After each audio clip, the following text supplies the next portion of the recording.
problems of the new norm, so to speak. That's it. Okay, we are recording now, you'll be pleased to hear, and I've got all your presentation stuff good to go, Lindsay. So if you just want to start again, that'd be fab. Okay, so hi everyone. Firstly, we want to say a warm welcome to all the students, whether you are returning this year or whether you're starting this year. In the spirit of Freshers Fair, we have three Wellbeing packs to give away this week. They are worth £20 each, and what you need to do is go along to our Facebook page, which is Youth Wellbeing Coaching, and like the page, and then we'll send you a number, and then we'll pick 3 numbers at random, and the first 3 numbers that we pick will get a pack. So that's for Freshers Fair, because what's Freshers Fair without a few freebies? Okay, so first slide, please.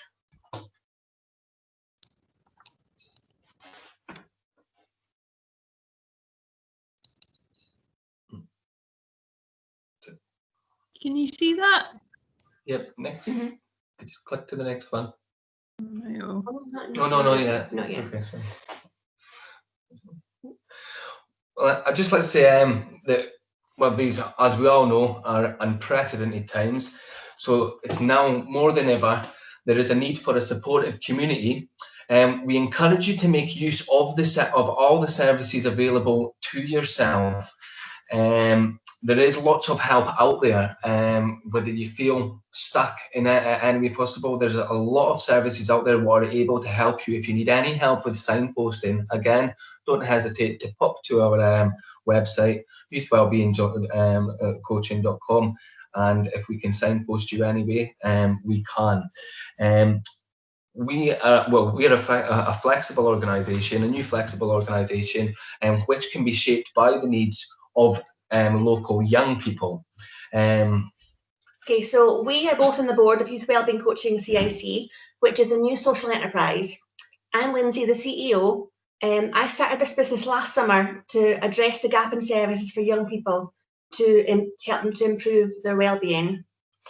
And I'm James, I'm the Business Development Officer, and up until late this year, I myself was a student at the Borders College, doing social services. I would just like to say, first of all, within regards to social services, I'd like to send my thoughts and prayers and a big thank you to Brian Gracie, who was my tutor for 2 years, who sadly passed away last year.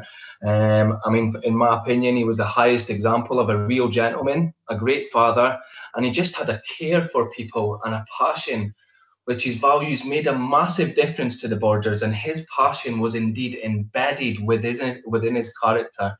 And if we could all have a little bit of Brian in us, I believe the world would be a better place. And I was able to thrive through this, just with little helpings going on. But if I never used the support around me, I probably wouldn't have been able to complete the course last year, if I'm honest. Okay, next slide, please. Okay, so after the closure of the Penumbra Youth Project and Action for Children's Children and Family Service, the young people in the Borders were faced with a significant gap in support and a long waiting list for the remaining services. So we banded together with other professionals who felt strongly about this and started to look at what we could offer. Next slide, please. And what we do offer is one-to-one, value-based and solution-focused wellbeing coaching sessions for 16 to 25-year-olds to help them to become unstuck. And we can incorporate the following skills to make each session person-centered. Okay, so cognitive behavioural approaches, a range of tools that are based on the concept that your thoughts, emotions, physical feelings and actions are interconnected, and the negative thoughts and feelings can trap you in a vicious cycle. We have counselling skills, for example, motivational interviewing, which is a technique for increasing motivation to change, and it has been proven to be particularly effective with people who find it, like myself, difficult to change their behaviours. Okay.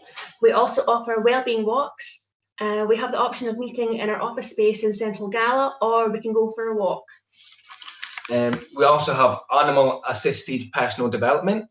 Now, we have links with local therapist services, so we can include their registered dogs and cats into our group sessions. Evidence suggests that dogs and cats can increase serotonin and dopamine levels in the human brain and decrease stress. Now, we offer these hourly sessions on a pay what you can basis at a minimum of £10 each. Okay, next slide, please. Okay, so the IROC Wellbeing. This is a validated method of recovery which will provide you with a snapshot of how you feel you are doing in various areas of your life on the day of your initial appointment with us. We will then revisit this later to provide you with the tangible evidence of how you have improved. Now, the IROC provides an evidence-based structure for our sessions by ensuring that they have a personal outcomes approach, basically meaning that we can tailor our support to fit your needs. And this helps us to facilitate our opening conversation with you by allowing us to get to the root of your current issues by plotting your original answers on a spider graph in one colour, then adding the answers from your IROC review sessions on top of these, so we can clearly see the progress and how it allows us to tweak things if your needs have indeed changed. Okay, and finally, the IROC also allows us to easily produce reports to show the impact of our sessions. And we've got a really short video just to kind of highlight what the IROC's about for you just now.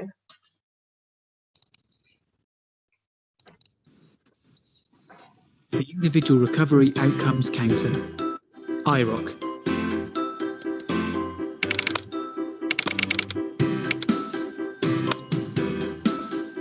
IROC is a facilitated self-assessment questionnaire that measures recovery. It was developed by practitioners and people who use services. IROC breaks recovery down into 4 areas.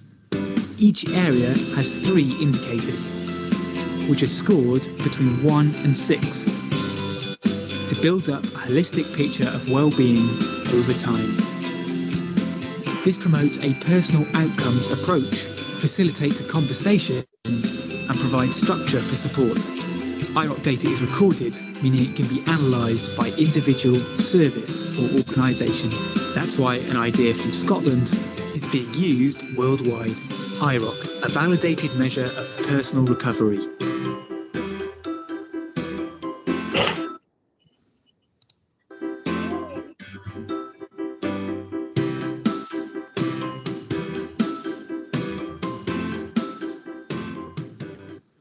And that's that. Thank you, Amy. Nice wee jaunty song. Okay. And our new peer mentoring pilot. Next slide, please. Our new peer mentoring pilot, I mean, we feel strongly about the benefits of collaborating with other local services and also the impact of peer mentoring. There's a massive power in sharing your experiences with your peers, with your friends, and people around you who have faced and overcame challenges. And with this being Recovery Month, for me, it's so important that people talk to each other. And if you think of your brain and think of your head, and especially stress, almost like bleeding a radiator for those who still have your gas radiators, and they need bleeding every now and then. They get too much cold air and just get too much air in them, and they need bled. If you can imagine you're saying the brain with that analogy, if you don't get your radiator bled, it simply won't work as good as it should.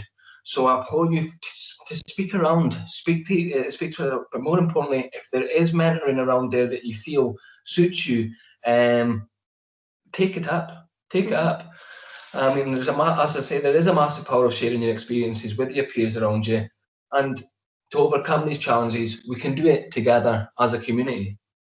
Okay, so we received some funding from the Cora Foundation so that we could team up with Serendipity, which is the Recovery Community Network for the Borders, and we plan to deliver a 6-week pilot peer mentoring programme in 9 towns. This is to encourage young people to create their own support service network, to encourage them to utilise local knowledge, resources and services to help each other in their recovery. And by recovery, we mean mental health and or addiction. and we will encourage young people from each town to continue their local group by offering the opportunity to become peer mentors themselves and with serendipity. And this will include training, supervision, and ongoing support. Okay, so these pilots will be run in 3 blocks. So we're hoping to run the first block before the end of the year. So that will be in Gala, Peebles and Selkirk.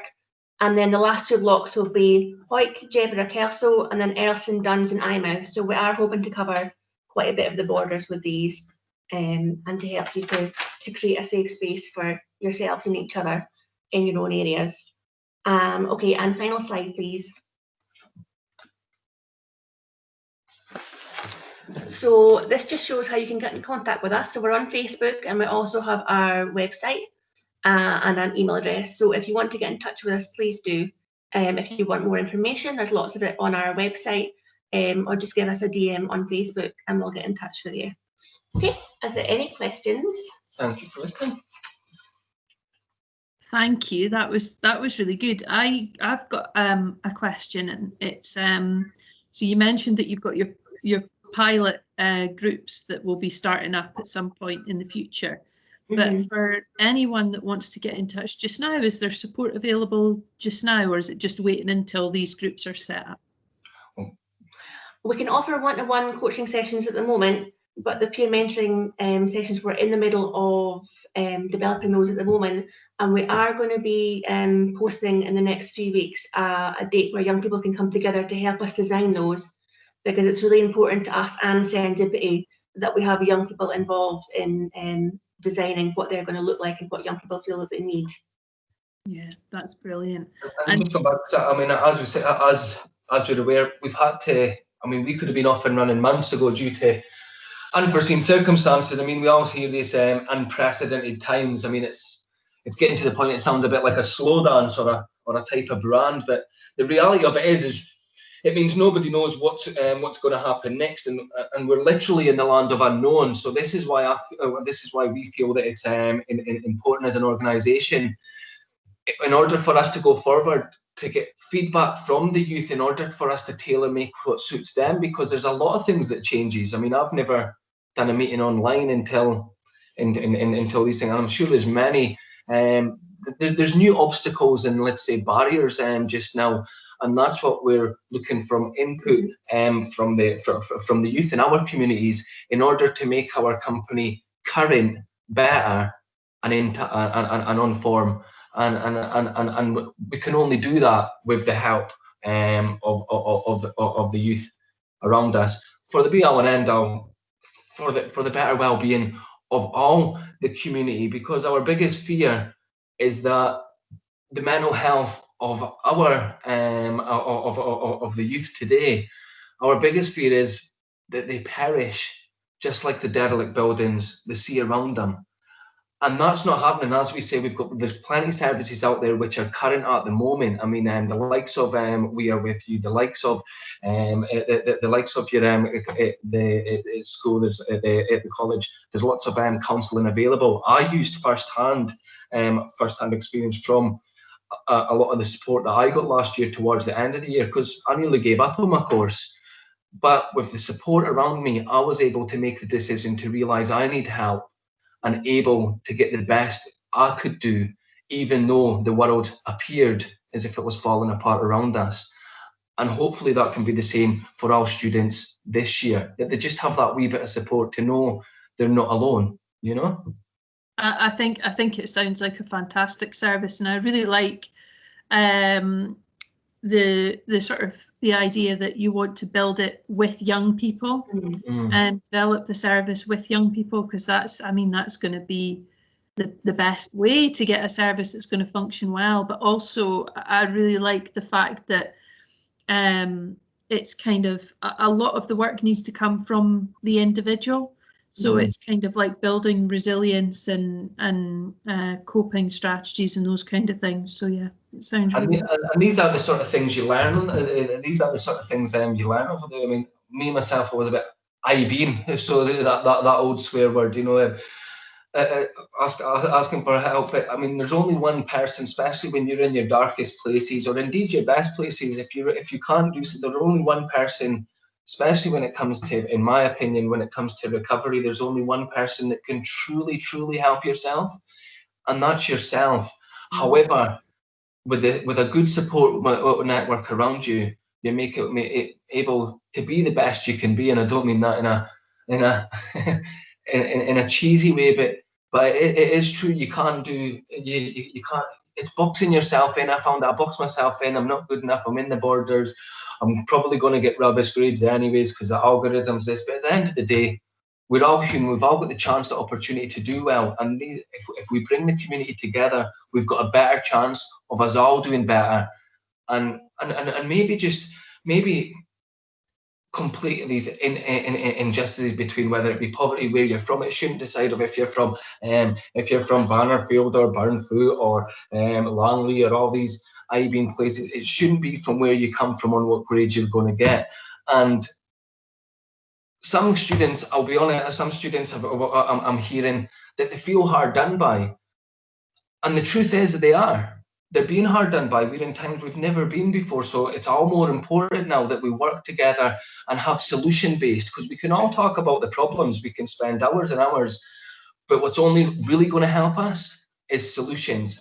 And we can hopefully empower students and young people to do that themselves, you know? Yeah, no, I totally agree. Self-help. Totally agree. And it's great that we've got services like youth wellbeing coaching available for our students. And so your service is for organisation. Sorry, organisation. We're not a service. Right. Okay. Thank you. An organisation. So your organisation is for 16 to 25-year-olds. Yes. Yeah. Fab. Thank you very much for joining us. That's been really useful. No problem. Thank you for having us.